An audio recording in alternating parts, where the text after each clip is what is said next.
मथुरा राज्य में उग्रसेन नाम का एक राजा था। उसने अपनी पुत्री देवकी का विवाह वासुदेव नाम के युवक से तय किया। देवकी का भाई कंस, जो कि बहुत ही क्रूर, दुष्ट और निर्दयी था, देवकी से अत्यंत प्रेम करता था। इसीलिए विवाह संपन्न होने के बाद कंस स्वयं उसको छोड़ने ससुराल गया। जब वह रथ में जा रहे थे, तब बीच रास्ते में उनको आकाशवाणी सुनाई दी।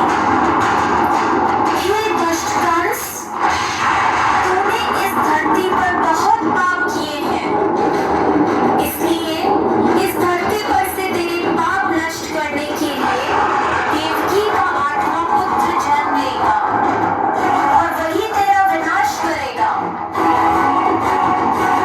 यह सुनकर कंस अत्यधिक भयभीत व क्रोधित हो गया। वह बीच रास्ते में से ही रथ को वापस मथुरा ले गया और देवकी और वासुदेव जी को बंदी गृह में डालकर बंदी बना दिया। समय बीतता गया। कुछ समय बाद देवकी की पहली संतान हुई। जैसे ही कंस को इसकी सूचना मिली, कंस ने देवकी की संतान को मार दिया। यह उसके अत्याचार की शुरुआत थी।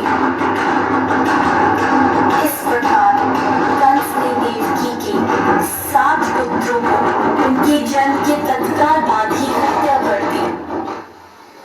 इससे वासुदेव और देवकी अत्यधिक दुखी थे। पर अंततः इस अंधकार की छटने का समय आ गया, जब भगवान ने धरती पर मानव रूप धारण करते हुए जन्म लिया। उस दिन का अंधेरा और तेज वर्षा हुई। ऐसे लगभग भगवान ने धरती पर देवकी की 8वीं संतान बनकर मानव रूप में जन्म लिया।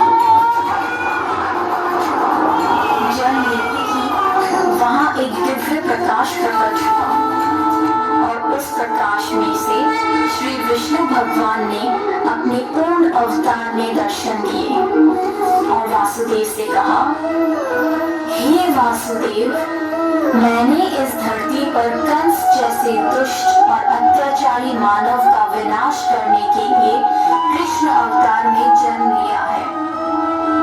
अतः मैं आपसे विनती करता हूँ कि आपके दोस्त नंद के घर ले चलें, जहाँ उनकी पत्नी यशोदा ने बालिका को जन्म लिया है। उस बालिका को यहाँ ले आकर मुझे यशोदा की बगल में सुला दें।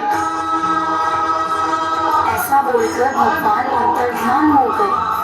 भगवान ने एक शिशु का रूप धारण किया और एक चमत्कार हुआ। वासुदेव और देवकी पीढ़ी मुक्त हो गए। कारागार के द्वार अपने आप खुल गए। जेल प्रहरी गहरी निद्रा में सो गए और ऐसे समय वासुदेव उस बालक को लेकर नंद के घर चल पड़े। तेज वर्षा के कारण यमुना नदी का बहाव बहुत तेज था, पर यमुना नदी ने वासुदेव और उनके पुत्र के लिए रास्ता बना दिया और शेषनाग ने प्रकट होकर कृष्ण भगवान को अपने फन फैलाकर तेज बारिश से बचाया। आखिरकार वे नंद के गांव पहुंचे और कृष्ण को यशोदा की बगल में लिटाकर उनकी पुत्री को वापस बंदी गृह ले आए। वहां पहुंचते ही बंदी गृह के दरवाजे स्वयं बंद हो गए।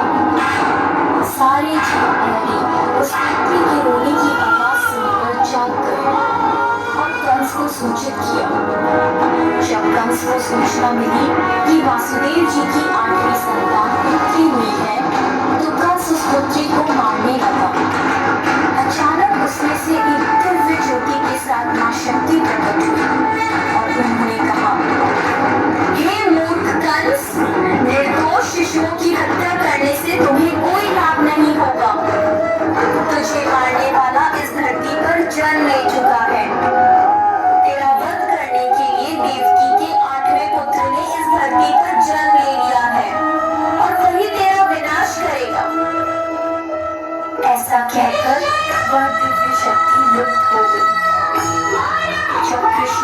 भगवान बड़े हुए तब उन्होंने कंस का वध किया और इस प्रकार कृष्ण भगवान ने धरती पर अत्याचार व बुराई का अंत किया।